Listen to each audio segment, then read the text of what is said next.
तो hello everyone, कैसे हैं आप सभी। उम्मीद करते हैं मस्त होंगे, स्वस्थ होंगे और अपनी पढ़ाई कर रहे होंगे। तो इससे पहले हम लोगों ने फिजिक्स का जो है अपना टॉपिक डिस्कशन किया था। आज हम लोगों के पास जो टॉपिक है वो है रसायन विज्ञान की पहली जो चैप्टर है, चैप्टर नंबर फर्स्ट, रसायन विज्ञान की कुछ मूलभूत अवधारणाएं, some basic concept of chemistry. तो हम अपनी रसायन शास्त्र की जो पहली चैप्टर होता है उनका जो है जानकारी आज प्राप्त करेंगे और इसी को आगे जो है अपनी स्टडी के लिए तैयार करेंगे।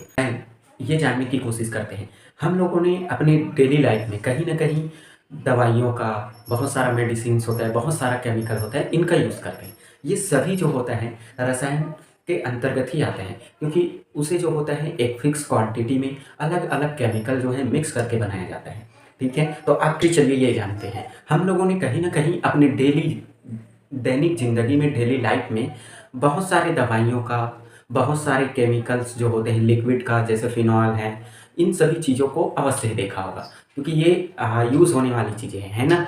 तो वो जो मेडिसिन होता है, वो जो दवाइयाँ होता है, वो होता क्या है कि उसे अलग अलग प्रकार के जो केमिकल होते हैं उसे फिक्स मात्रा में, एक निश्चित क्वांटिटी में मिक्स कर करके अलग अलग तरह के जो है दवाइयों का, लिक्विड का निर्माण किया जाता है। और वो सब काम जो होता है हम लोगों के पास रसायन के अंतर्गत होता है। ठीक है, समझ में आए।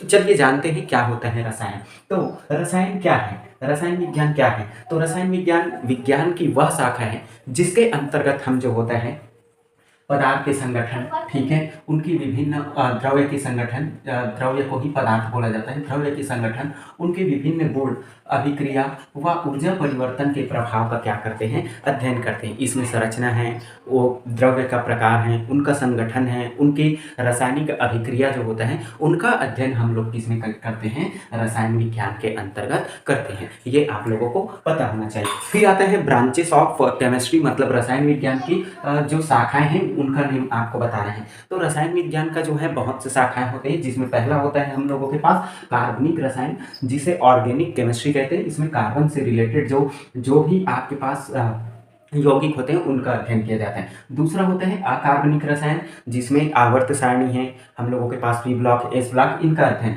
फिर होता है भौतिक रसायन, नाभिकीय रसायन, भौतिक रसायन जिसमें आप उष्मागतिकी, साम्यावस्था, इन सभी चीज़ों का अध्ययन करते हैं। नाभिकीय रसायन में नाभिकीय विखंडन, परमाणु के से रिलेटेड चीज़ों का अध्ययन होता है। फिर जैव रसायन, जैव रसायन मतलब जीवों से प्राप्त होने वाला जो रसायन है, या फिर हम अपनी डेली लाइफ में जो यूज़ करते हैं, जीवों द्वारा यूज़ किए जाने वाले जो रसायन होते हैं उसे जैव रसायन कहते हैं। ठीक है, फिर इसी में हम लोगों के पास आते हैं वैसे